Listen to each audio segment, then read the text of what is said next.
Well, I think respite is a real big issue for carers. Most carers actually want to be carers. It's not that they're doing it against their will. They love the people they're caring for, so they don't actually be relieved of that duty altogether. But it is it's an unrelenting task. I know I've been for a period of time a carer myself, a full-time carer, and it exhausted me. So I think providing better respite care so that people can have a break and recharge their batteries is great.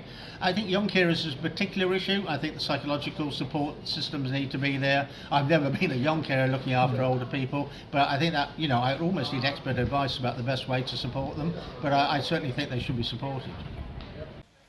I don't actually agree with the overseas aid commitment as passed by the states. I do want to be really generous with overseas aid, but I would prefer that we gave a percentage of our government income rather than a percentage of GDP, because there's no real relationship in Guernsey's weird economy between the size of our GDP and the size of our what we take in government revenues. That said, I think we need to steadily increase our overseas aid. I'm involved in overseas aid programs directly myself through charities that I'm on, and yes, I know there's poverty in Guernsey. I've been one of the ones banging on about that, but compared with some of the poverty you see at some other places in the world, it's absolute nothing. And we are one world community, and we have to take our responsibility as a relatively wealthy community seriously. It's totally different things, doesn't it? I mean, there are drugs as in medicines, and I've been passionately campaigning to make sure that Guernsey patients have access to the same drugs that people elsewhere have, which is a disgraceful situation at the moment.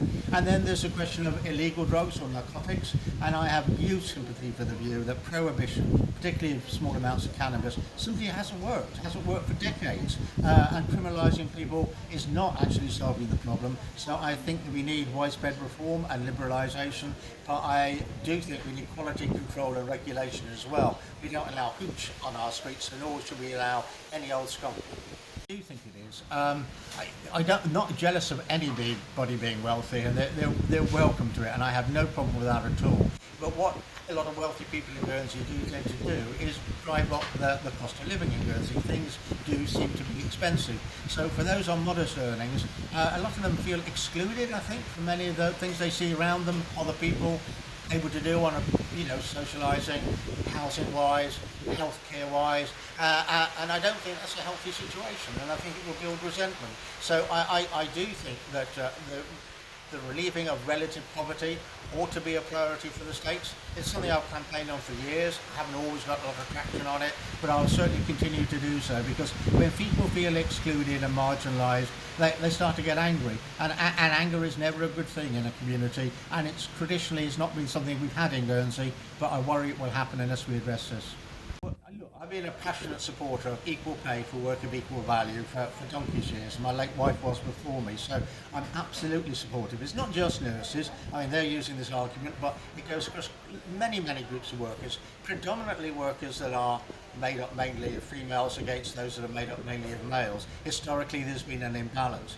But I've got to be honest, we can't afford to suddenly write a cheque for 40 or 50 million pounds to put all of those situations right. It will need to be phased in over a number of years, but we can't afford to wait. We need to start getting on with it and do it on an incremental basis.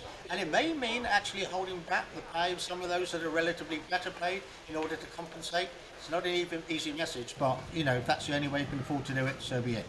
Well, I led an investigation into in-work poverty, and it really opened my eyes, because when I first went into it, I thought the answer was going to be increasing the minimum wage. Actually, the minimum wage would make very little difference to in-work poverty. Most people on the minimum wage are young people with no dependents. Now, they deserve to be properly paid, but they don't actually tend to be in poverty. It's those people with significant family commitments, with maybe 2 or 3 dependents, who may be a bit above the minimum wage. So I think it does, income support, we must stop stigmatising people who need a top-up on their wages for income support. Income support is pitched at a level below which we think is intolerable poverty. And the fact that we actually cap it and say, if you've got 4 children, you may need this amount of money, but we're not going to give it to you because we think it's too much, is absolutely appalling. And people think these people are skiving. They're not. Very often they're working. All they need is a bit of extra income to make sure they can get the essentials of life. Yes, I will. Absolutely, there should be no discrimination against somebody on the basis that they are transsexual. Having said that, I am still trying to get my head around some of the competing rights here between, I know that there are many feminists who feel that single-sex spaces are important to them and hard won over the years, things like women's refuges, things, etc., etc. And there's issues in sport as well, I know, particularly when the genders are competing separately. And I haven't really got my head around how you resolve all those competing realities, but my overwhelming thing is I want to be kind, and I don't want to make anybody feel miserable in life. And if somebody feels that they were born into a body that they don't identify with and want to change that identity, then as far as I possibly can, without transgressing any other people's rights, I want to help with that. Well, I certainly think that parenting duties should be equally split, or it's not necessarily equally split, it's up to the couple concerned, but there shouldn't be a presumption that it's all about the female looking after the newly born child and not the father. I would like it to be more gender neutral, although obviously the mother needs a period of recovery from the actual act of giving birth, which I'm told I will never experience, but if I did, I would understand what pain was all about. I don't know the Jersey proposals in detail, and I'm not going to pretend that I do, but I'm very happy to study them. One of the problems we do have in the island is many small employers for whom it is more of a burden and more of an onus than it would be for a large employer. That's a complicating factor, but if we want people to take part in the workforce, then we have to make sure that parental leave is an important part of it. I am really lowbrow. I am not artistic in any bone in my body, but I realise how really important it is to many people. It's almost to be fulfilled, they need the arts. And one of my disappointments on education, sport and culture is that we got the sports strategy through the States, and an awful lot of work's also been done on the arts strategy together with the Arts Commission, but we didn't quite manage to get that across the line in the States. So I think in the next States a big priority ought to be actually having that mirror image arts policy that we've got with the sports programme. And that will mean some money going in from the States, but it's more than that. It's really just a joined up approach to make sure that all the arts organisations are working together collaboratively to make sure that most people who want it have access to the arts. And of course it starts with education and proper focus on the arts in schools as well. I think mainly just by being nice to them. I think there has been a sort of low-level racism from some quarters in Guernsey over the years, and I've always believed that even before this recent survey came out. I grew up with really slightly unpleasant terms being used for some of our groups of guest workers, and actually they're doing us a favour, they're doing jobs we really need doing. So I think just really being an open and welcoming community. And obviously minimum wage is an issue for guest workers as well.